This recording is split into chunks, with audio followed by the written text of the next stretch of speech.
राधे राधे, जय श्री कृष्णा। आज मैं आपको निर्जला एकादशी का महत्व, पूजन विधि, शुभ मुहूर्त, पारण समय, साथ ही एक पौराणिक कहानी भी सुनाऊंगी। ज्येष्ठ मास के शुक्ल पक्ष की एकादशी निर्जला एकादशी के नाम से जानी जाती है। निर्जला एकादशी साल की 24 एकादशियों में से सबसे कठिन व महत्वपूर्ण एकादशी है। सब एकादशियों का व्रत अगर कोई मनुष्य न कर सके तो इस एकादशी का व्रत करके सभी एकादशियों का फल प्राप्त कर सकता है। इस एकादशी को पांडव एकादशी और भीमसेनी एकादशी भी कहते हैं। निर्जला एकादशी का व्रत करने से मनुष्य के सभी पापों का नाश हो जाता है, साथ ही सभी मनोकामनाओं की पूर्ति होती है। निर्जला एकादशी का व्रत करने से भगवान विष्णु की प्रीति प्राप्त होती है। विष्णु भगवान की उस घर के ऊपर कृपा बरसती है। घर में अन्न धन के भंडार भरते हैं और माता लक्ष्मी हमेशा कृपा बनाए रखती है।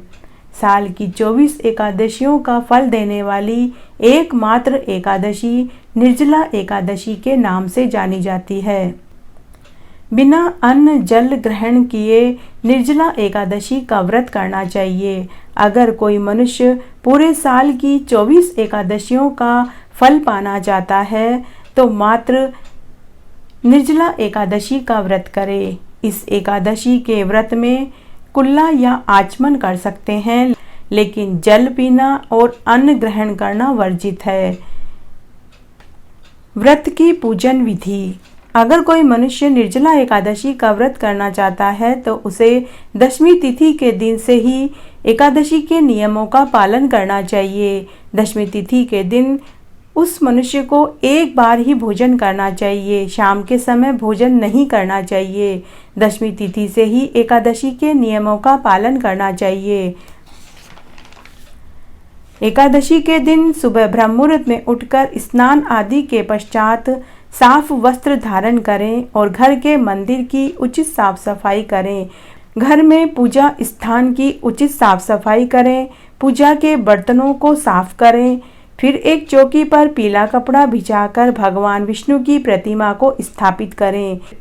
उसके बाद एक वेदी की स्थापना करें जिसके नीचे सप्तधान रखें। सप्तधान में उड़द, मूंग, गेहूं, चना, जौ, चावल और बाजरा लेवें। वेदी के ऊपर पीतल या तांबे का कलश स्थापित करें। उसमें साफ जल भरें। फिर उस कलश को आम या अशोक के 5-5 पत्तों से सजावें। उसके ऊपर नारियल स्थापित करें। नारियल को मोड़ी से बांधें, रोली से तिलक करें और स्वास्तिक भी बनावें। चावल लगावें और उसके ऊपर तुलसी दल अवश्य रखें। भगवान विष्णु का श्रृंगार पीले फूलों से करें। भगवान विष्णु को ऋतु फल चढ़ावें। ऋतु फल में आम, तरबूज, तरककड़ी और खरबूजा रखें और ऋतु फल के ऊपर तुलसी दल अवश्य रखें, क्योंकि भगवान भोग को तभी स्वीकार करते हैं जब भोग के ऊपर तुलसी दल रखा जाए। विष्णु भगवान के आगे धूप, दीप, नैवेद्य चढ़ावें।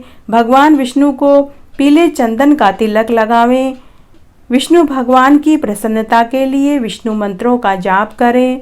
भगवान विष्णु की आरती करें। निर्जला एकादशी के दिन विष्णु भगवान की आरती 2 बार करें। एक बार सुबह और एक बार संध्या के समय करें। रात्रि जागरण में समय व्यतीत करें। झूठ, चोरी, परनिंदा से बचें। उस दिन न झूठ बोले, न बुराई करें, न ही किसी की बुराई सुने। ब्रह्मचर्य का पालन करें। जमीन पर सोवें। दूसरे दिन ब्राह्मणों को जोड़ा जोड़ी से जिमावें। दक्षिणा देकर पांव छूकर आशीर्वाद लेवें और मंदिरों में सीधा अवश्य भिजवाएं। गाय को चारा डालें। उसके बाद खुद भोजन करके व्रत का पारण करें। व्रत का पारण कब करें? द्वादशी के दिन सूर्य उदय के बाद व्रत का पारण करना चाहिए। पारण यानी व्रत खोलना। पारण करते समय पहले जल पीवें, उसके बाद अन्न खाकर व्रत का पारण करें। निर्जला एकादशी का शुभ मुहूर्त। निर्जला एकादशी तिथि प्रारंभ होगी 20 जून 2021 को शाम 4:21 पर।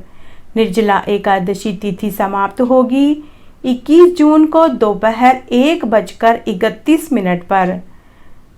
निर्जला एकादशी तिथि के व्रत का पारण समय रहेगा 22 जून 2021 को प्रातः 5:24 से प्रातः 8:12 पर। पारण तिथि के दिन द्वादशी तिथि समाप्त होने का समय है 22 जून 2021 को प्रातः 10:22 पर। साल की 24 एकादशियों का फल मात्र निर्जला एकादशी का व्रत करने से ही मिल जाता है। इस एकादशी में पानी भी नहीं पिया जाता, इसीलिए यह निर्जला नाम से जानी जाती है। एकादशी व्रत के पारण में चावल खाना क्यों जरूरी है? किसी भी एकादशी व्रत में चावल खाना वर्जित है। कहा जाता है कि अगर मनुष्य एकादशी के दिन चावल खाता है तो उसका जन्म रेंगने वाले प्राणियों की योनि में होता है, लेकिन अगर द्वादशी को चावल खाकर व्रत का पारण करें तो इस दोष से मुक्ति मिल जाती है। इसीलिए द्वादशी के दिन पारण के समय चावल जरूर खाना चाहिए। निर्जला एकादशी की एक पौराणिक कहानी इस प्रकार है। एक बार भीमसेन बोले कि हे पितामह, भ्राता युधिष्ठिर, माता कुंती, द्रौपदी, अर्जुन, नकुल, सहदेव ये सभी एकादशियों पर व्रत करते हैं और दान करते हैं, लेकिन मेरे से एकादशी के दिन अन्न खाने को मना करते हैं। तब मैं कहता हूँ कि मैं भक्ति पूर्वक भगवान की पूजा कर सकता हूँ, परंतु मैं एकादशी के दिन भूखा नहीं रह सकता।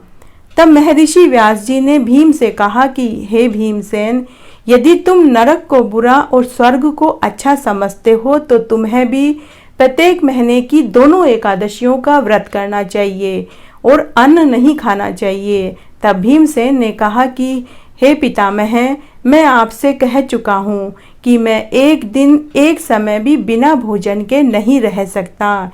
यदि मैं प्रयत्न करूँ तो मात्र एक व्रत कर सकता हूँ। अतः आप मुझे कोई ऐसा व्रत बताइए जिसे करने से मुझे स्वर्ग की प्राप्ति हो।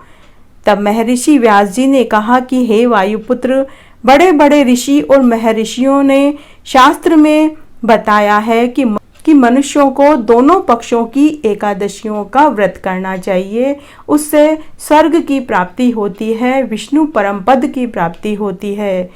श्री व्यास जी के वचनों को सुनकर भीमसेन नरक में जाने के डर से कांपने लगे और वो बोले कि हे पितामह, अब मैं क्या करूं, क्योंकि मुझसे व्रत नहीं हो पाता। अतः आप मुझे कोई एक व्रत बताइए जिससे कि मेरी मुक्ति हो और मुझे मोक्ष मिले। इस पर महर्षि व्यास जी ने कहा कि हे भीमसेन, कृष्ण और मिथुन संक्रांति के मध्य में ज्येष्ठ माह की शुक्ल पक्ष की एकादशी आती है। उसे निर्जला एकादशी के नाम से जाना जाता है। इस एकादशी के व्रत में स्नान और आचमन में जल वर्जित नहीं है, लेकिन आचमन में 3 मासे जल से अधिक जल नहीं लेना चाहिए। इस आचमन से शरीर की शुद्धि हो जाती है।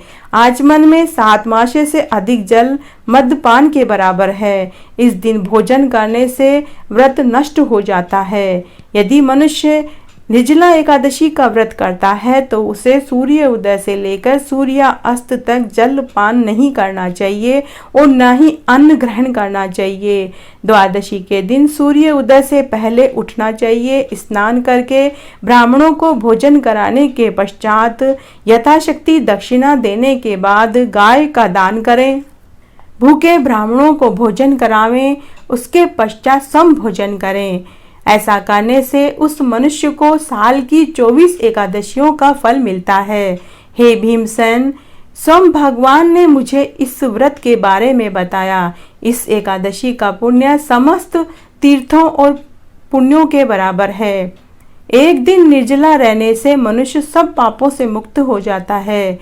जो मनुष्य निर्जला एकादशी का व्रत करते हैं उनको मृत्यु के समय यमदूत दिखाई नहीं देते। उस समय भगवान विष्णु के दूत स्वर्ग से आते हैं और उन्हें पुष्पक विमान पर बैठाकर स्वर्ग ले जाते हैं। और उन्हें यम के मार्ग के दुख नहीं झेलने पड़ते। अतः संसार में सबसे श्रेष्ठ निर्जला एकादशी का व्रत है। जो मनुष्य निर्जला एकादशी का व्रत करे उसे ओम नमो भगवते वासुदेवाय मंत्र का उच्चारण करना चाहिए। हो सके तो 108 बार जप करे। मंत्र का उच्चारण सही होना चाहिए।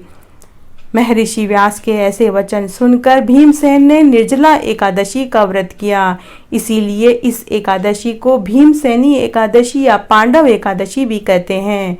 निर्जल व्रत करने से पहले भगवान की पूजा करनी चाहिए और विनय पूर्वक विनती करनी चाहिए कि हे ईश्वर, मैं निर्जला एकादशी का व्रत कर रहा हूँ, आप मुझे ताकत और बल देवें, इस व्रत को संपूर्ण करने में मेरी मदद करें और इस व्रत को भगवान विष्णु को अर्पित कर देवें।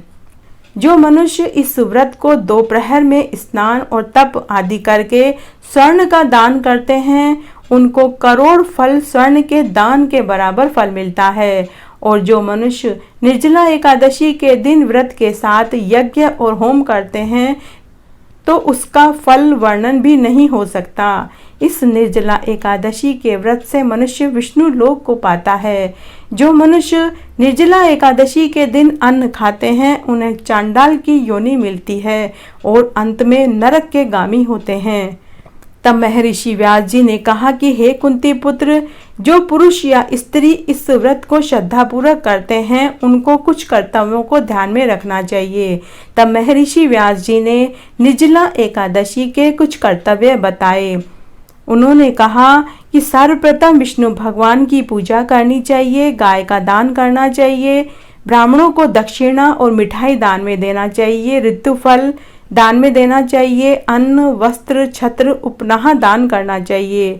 जो मनुष्य प्रेम पूर्वक इस कथा को सुनता है, पढ़ता है तो वह स्वर्ग को प्राप्त होता है। इस प्रकार आज मैंने आपको निर्जला एकादशी का महत्व, पूजन विधि, शुभ मुहूर्त, पारण समय, व्रत के पारण में चावल क्यों खाना चाहिए वो बताया, साथ ही एक पौराणिक कहानी सुनाई। आशा करती हूँ आपको ये कथा जरूर पसंद आएगी। धन्यवाद।